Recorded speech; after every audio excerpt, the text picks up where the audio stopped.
Booster 19 has been crushing its cryogenic-proof test campaign at Massey's this week, holding strong and allowing SpaceX to keep their sights firmly set on Flight 12. Meanwhile, stacking operations are well underway on both the booster and ship sides of the Flight 13 equation. We have also seen a massive launch site expansion being laid out this week, aiming to greatly enhance capabilities at the launch site, so much so that our Starbase field team went airborne this week to get an aerial perspective on what's to come. Also, has SpaceX given up on Mars? From Florida Space Coast to South Texas, we have all of this coming up and more on this week's Starship Update.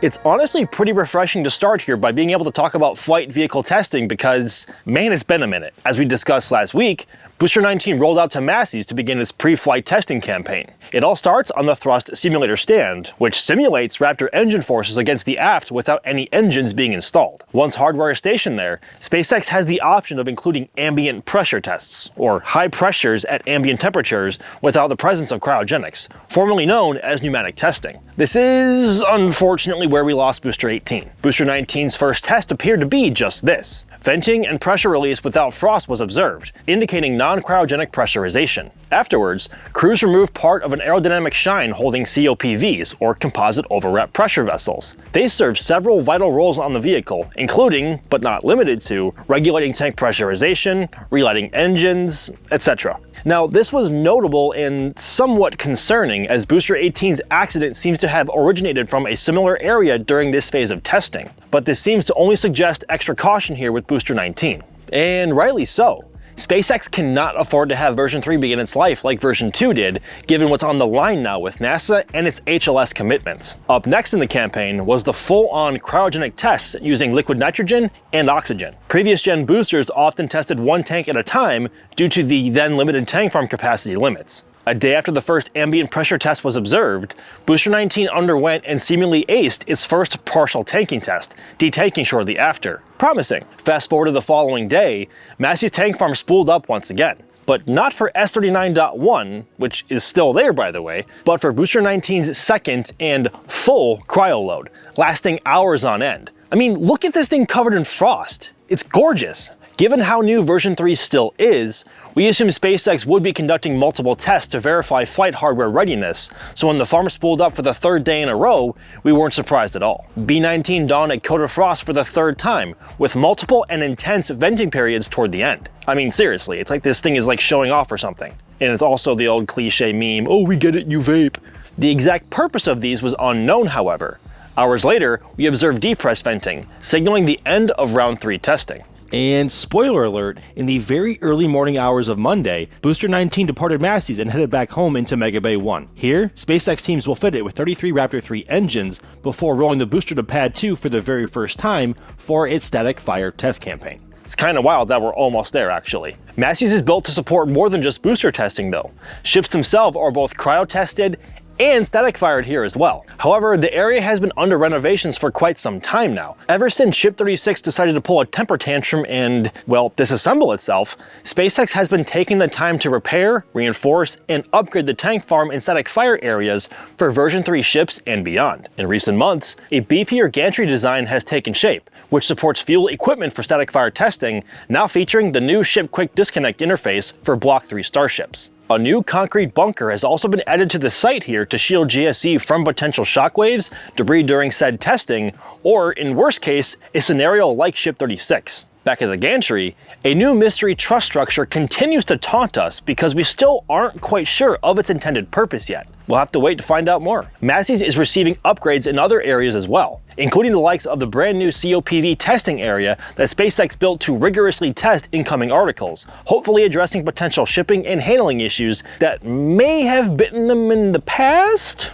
Question mark? This setup allows for pre-installation checks, minimizing risk and hopefully preventing further vehicle losses, having already claimed 2 at this point and leading to significant campaign delays. Over on the methane side of the tank farm, a new blast wall is now in place, displaying SpaceX's commitment to damage prevention in worst case scenarios. In the deluge area, a new tank has also appeared here. Its purpose is still unclear, but recent deluge tests left visible discoloration from pressurization, indicating significant use. For the liquid oxygen side, 2 new pumps were installed this week with 2 more staged for installation, hopefully soon, which would complete this side until further expansion is required. Nearby, 2 additional subcoolers await installation alongside those currently in place, which have supported Ship 39.1 and Booster 19 testing by chilling propellants down to well below their boiling points. Multiple tanks have also rolled to Massey's and remain staged. For now, it's unclear if they're meant for some site expansion or launch tank farm storage, but we'll of course be watching.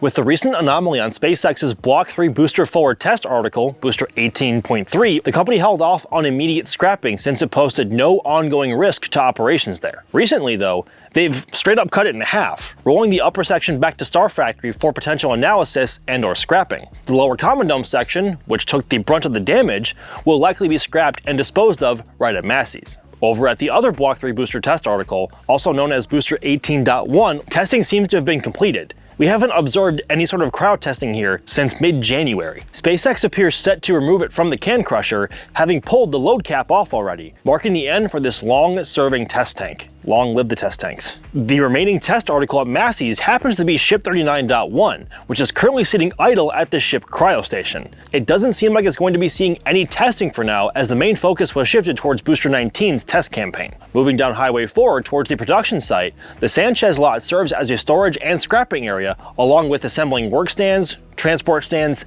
and workstations. Starting off with potential test structures. The 2 cylinders that arrived a few weeks ago are now stacked, possibly relating to a ring structure close by here. We're unsure of their purpose or destination for now. Booster, ship, or test article related, but they're intriguing nonetheless. Nearby, 3 smaller pieces resemble super heavy grid fin structures. We can't confirm yet, but they might tie into grid fin testing for vehicles or actual test articles at some point. Now, on the topic of boosters, the transport stand BTR2 is being modified for version 3 fitment. Upgrades accommodate redesigned clamps, shifting from gripping a skirt lip to now slotting into 20 radial holes for greater stability. Launch mounts have evolved as well, mind you, with the testing jig ibuprofen verifying changes with Pad 2's new design. We now find it back at Sanchez, and it would seem kind of appropriate to find it at some point taking a vacation to Florida Space Coast for fit checks at LC-39A and eventually Space Launch Complex 37. Regarding ships, teams are currently assembling improved transport stands with a revamped design compared to what we have become used to. Compare this new one to Ship 20 on the old style stand.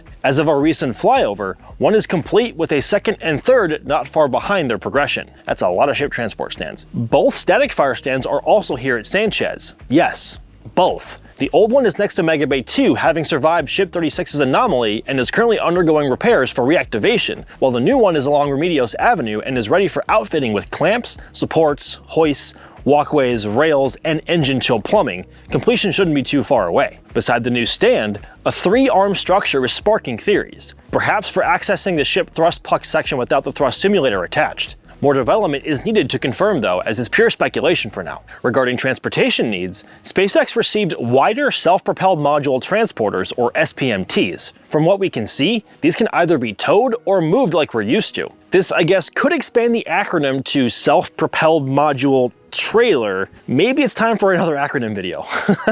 Now for some destruction. Sanchez's scrapyard isn't exactly bustling right now, but Booster 18's remains linger, the integrated hot staging ring and a now slim aft section. While the anomaly was unfortunate, it is kind of a rare treat to see internal plumbing of any kind. With Sanchez now covered, let's go ahead and check in on future flight vehicles. With Flight 12 vehicles now deep in testing or awaiting further data, SpaceX isn't exactly slowing down. Just after Booster 19 rolled out, components for the next ship in line, Ship 40, rolled out to Gigabay 2. In recent weeks, teams stowed and secured Ship 40's forward flaps in preparation. After rolling into Gigabay 2, we couldn't see much more sadly, but we know that this is where the PEZ dispenser will be installed for future version 3 Starlink deployments. A day later, the forward section followed suit, necessary for the next steps in vehicle stacking. Like previous ships, SpaceX will double lift the sections using internal straps to position them on the turntable for welding and integration in other required work. Next should be the common dome section, or the tank divider, which will also eventually receive the double lift treatment,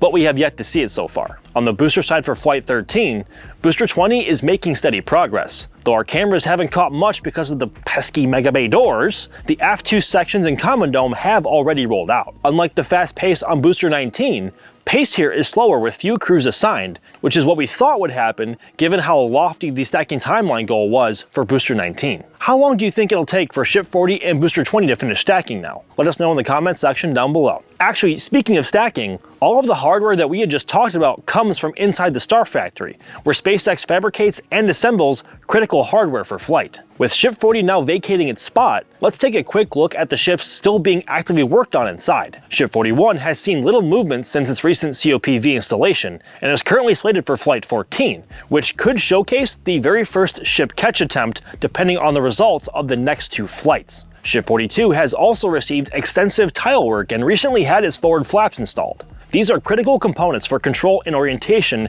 during re-entry and descent on Flight 15, as we expect for now, hopefully guiding it towards a set of open and welcoming chopstick arms. Next is Ship 43, targeted for Flight 16. Its exact role, perhaps version 3 Starlink deployment or further system testing in orbit, remains to be seen. At the moment, it's a bare nose cone with both header tanks installed, waiting for a free stand to begin tile pin installation, which is needed for its thermal protection system ablative and tiles alike. The mystery ship, Ship 44, hasn't been seen since September. We're still unsure of its status or even its true identity. It isn't often that we have a mystery of this scale in Starbase, so if you have any theories, feel free to let us know in the comments down below. Ship 45, lined up for Flight 17, also has both header tanks installed and appears to be helping calibrate the new robotic tile pin stand. Ship 46, assigned to Flight 18, is the most bare nose cone so far, missing its second header tank and waiting patiently for further hardware installation. The last two are half nose cones, Ship 47 and Ship 48. They're sitting on stands awaiting more work, and they could fly on Flights 19 and 20 respectively, or later depending on when ship reuse actually becomes reality. Hopefully sooner than later.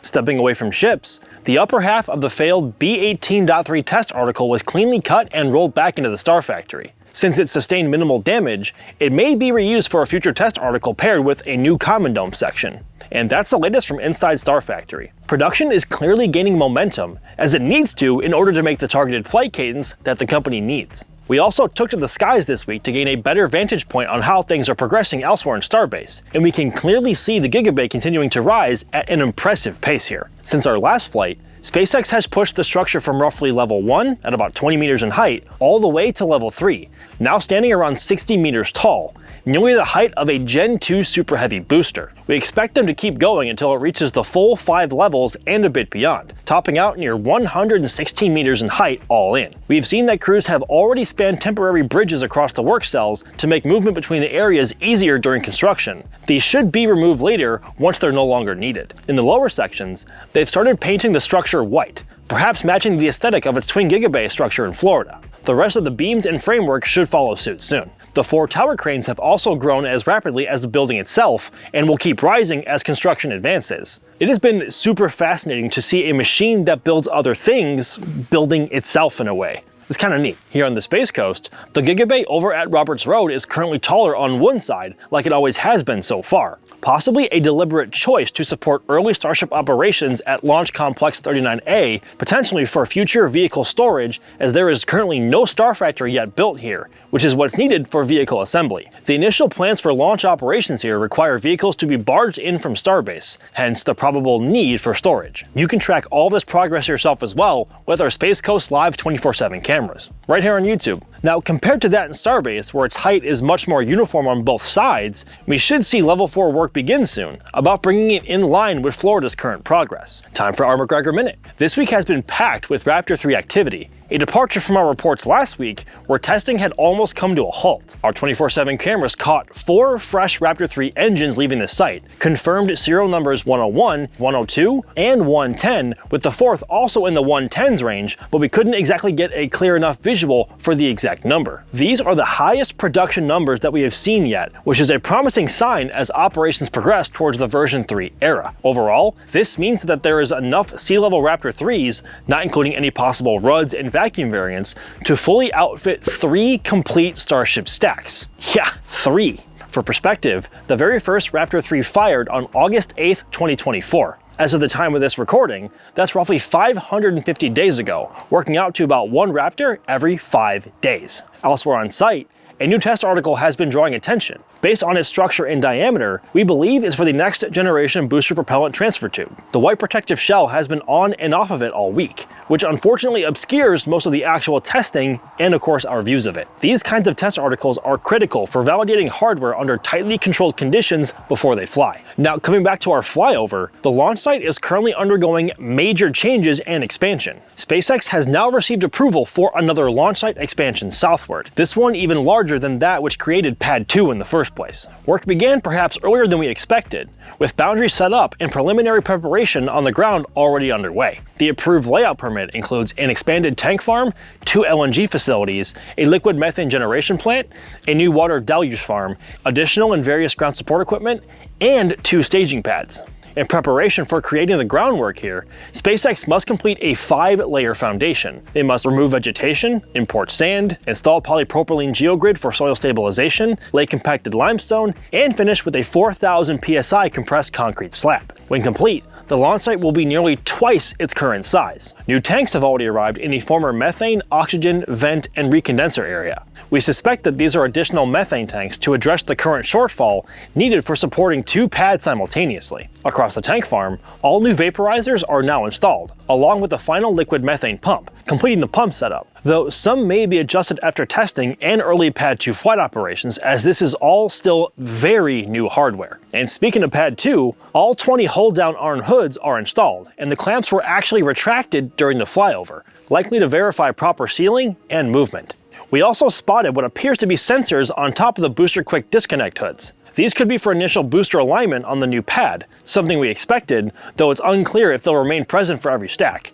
It'll be a far smoother and faster process down the line once operations pick up and teams gain experience working with version 3 vehicles. Over at Pad 1, heavy machinery and CFI piling rigs have been very busy as seen from Starbase Live. The flyover shows that they have been broken through the old orbital launch mount pile cap and are preparing to install sheet piles for the brand new flame trench, which will mirror Pad 2's design and that of Launch Complex 39A here in Florida. Finally, on Friday, SpaceX manually moved the Pad 1 chopsticks, most likely to clear the way for continued groundwork, though we have no way to officially confirm. But all things considered, given our observations, it makes total sense. Just across from the launch site, the air separation unit continues to rise quickly. This week, teams installed a large cold box that arrived from the port on Monday. As of the flyover, the crane was still attached. Since our last look, air compressors, motors, various modules, and 2 vertical tanks have all been added to the site. This facility is a key for Starbase, as it is the vital component for supporting multiple Starship launch attempts so closely together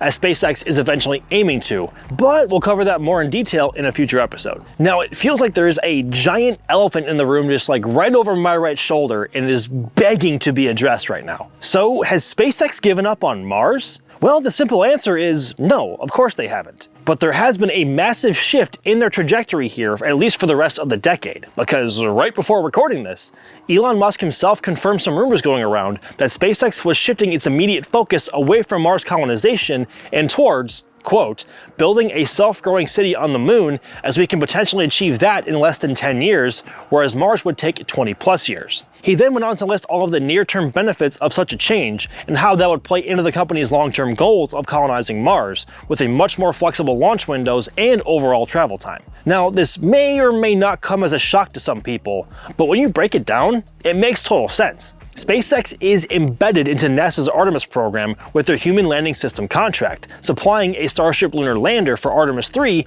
in 2028. well, hopefully 2028. Given their contracted deliverables, the fact that it's already February of 2026, and the current presidential administration's stated goal of getting back to the moon before China at the end of the decade and stay there, SpaceX has every reason to be shifting their priorities here to ensure that these goals have the best possible chances of being met with success. If we can't figure out how to live and work on the moon, then our chances of living and working on Mars are quite slim. I hate to say it. That being said though, versions of Starship are being designed and built to support long-term human spaceflight.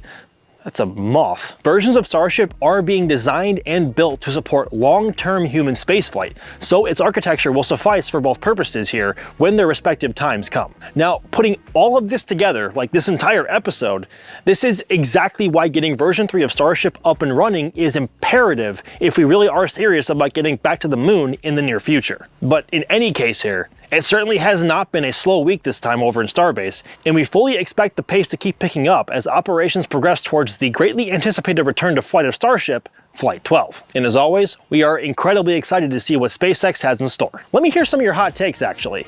When do you expect Booster 19 to be ready for static firing? And critically, what are your thoughts on Elon's recent announcement of the moon taking priority over Mars right now with SpaceX? Do you agree? Do you disagree? Did you see it coming?